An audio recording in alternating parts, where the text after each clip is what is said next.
Welcome to Revelation Unraveled. I'm your host, William Tapley, also known as the third eagle of the apocalypse and the co-prophet of the end times.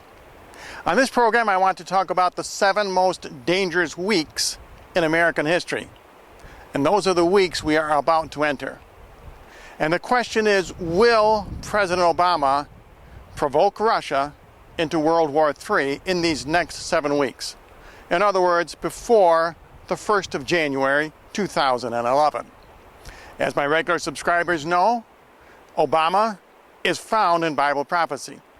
He is the last king of the south in Daniel chapter number 11, and he is the leopard as found in Daniel chapter number 7. Daniel chapter 11 verse number 40 is a prophecy of World War III. And now the question is, why would Obama want to start World War III before the first of the year? The problem for the New World Order elite is that since the election, we have in the United States a lame duck Congress. And in fact, President Obama is a lame duck president. That's because for the next 2 years, he will not be able to advance his New World Order agenda. And so they are asking themselves, would World War III advance the one world government more than 2 years of a Tea Party Congress? Now I want to show you where the fate of America is described in the book of Revelation. Just as Obama is found in Daniel, so also is the Whore of Babylon a description of America and Britain, and in fact all of our decadent Western civilization. The fall of Barack Obama and the fall of the United States is found in Bible prophecy.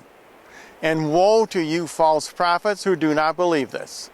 Woe to you who say, for example, that the Whore of Babylon in the book of Revelation refers to the Catholic Church. That is a lie from the pit of hell.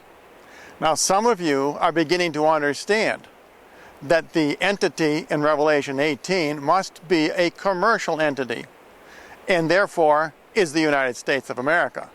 But you still cling to the false belief that Revelation 17 tells a different story.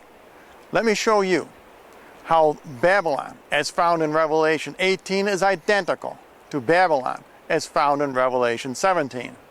There are 7 descriptions of Babylon in chapter 17, and there came one of the 7 angels which had the 7 vials, and talked with me, saying to me, Come here, I will show you the judgment of the great whore that sits on many waters.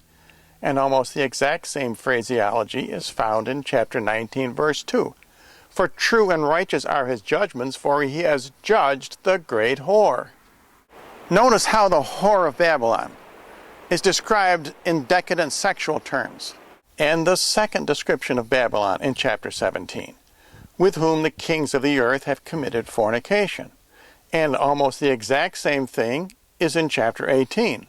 And the kings of the earth who have committed fornication and lived deliciously with her. Don't forget, if you expect to be raptured, you primarily must be sexually pure. That is what Jesus means when he said you must keep oil in your lamps and your wick trimmed. That is sexual symbolism. And the third description of Babylon in chapter 17. And the inhabitants of the earth have been made drunk with the wine of her fornication. And we find almost the exact same phrase in chapter 18. For all the nations have drunk of the wine of the wrath of her fornication. Jesus said that the end times would be as in the days of Lot. And the Bible also says that homosexuality is caused by luxury. And there's no doubt one of the 3 great sins for which the Whore of Babylon, that is America, will be destroyed is the sin of greed. And the 4th description of Babylon in chapter 17. And the woman was arrayed in purple and scarlet color and decked with gold and precious stones and pearls. And we find the exact same description in chapter 18. And saying, Alas, alas, that great city that was clothed in fine linen and purple and scarlet and decked with gold and precious stones and pearls. And we find a description of America because of our purchasing power. And no man shall buy their merchandise anymore. The merchandise of gold and silver and precious stones and pearls, fine linen, purple, silk, and scarlet. In this next passage, we see that there is a difference between the whore of Babylon, as found in Revelation 17 and in Revelation 18. But the difference is not that they are a different entity, but a difference of time.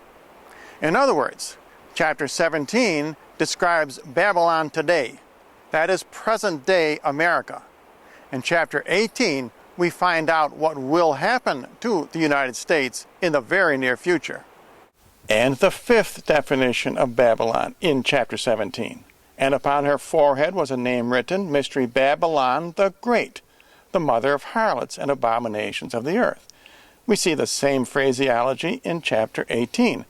Standing afar off for the fear of her torment, saying, Alas, alas, that great city Babylon, that mighty city, for in 1 hour is your judgment come. This is God's judgment upon America.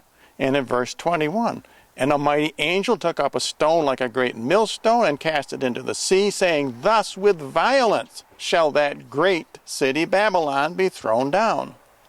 Notice how our decadent American culture, and in fact the entire West, is described in sexual terms. In other words, you have abortion, pornography, contraception, homosexuality, all of these crimes against sexual nature. These are prevalent in America. And remember what Jesus said. He said the end times it would be as in the days of Noah and Lot. And the sixth definition of Babylon in chapter 17.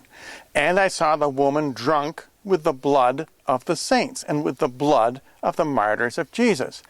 And in 18 we find almost the exact same description. And in her was found the blood of prophets and of saints and of all that were slain on the earth. And in 19 verse 2, and has avenged the blood of his servants at her hand. This passage also proves that the whore of Babylon cannot possibly be the Roman Catholic Church. And the key word here is avenged. These martyrs are not religious martyrs. They were not killed at the Spanish Inquisition. These martyrs seek vengeance. In fact, we see them first back in chapter 6. These are the innocents under the altar. The reason they seek vengeance is because they represent aborted babies.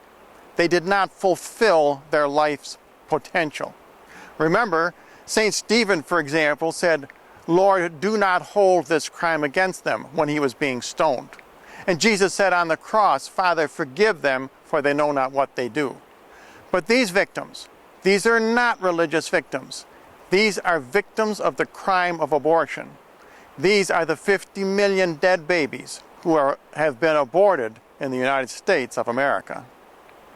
And the seventh description of Babylon in chapter 17, and the 10 horns which you saw on the beast, these shall hate the whore, and shall make her desolate and naked, and shall eat her flesh, and burn her with fire.